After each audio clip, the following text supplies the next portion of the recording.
I know it's not always possible, but to the extent that you can, you want to get all rights worldwide in perpetuity as your option, as the definition of what you'll get if you pay the purchase price, so that you can just turn your option agreement over to the buyer and say, here, I delivered you everything when you make your deal as a producer.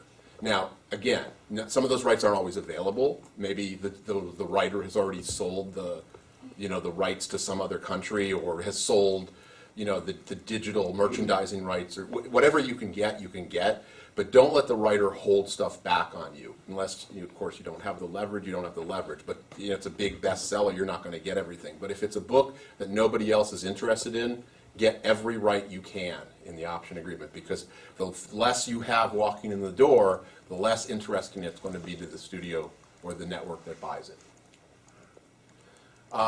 And another point, sort of on the same vein, don't assume what the buyer wants.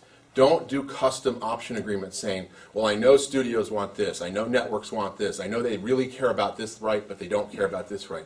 Don't second guess, don't do anything, just get every right.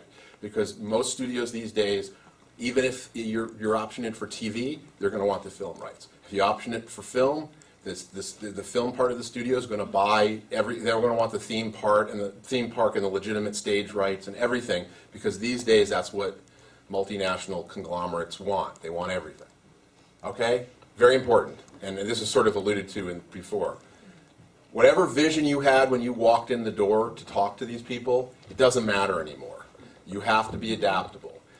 When you're negotiating with a studio or a network, not your project anymore. All right? When you're selling a script or a novel or any sort of piece of property in the studio, your number one job is getting a job.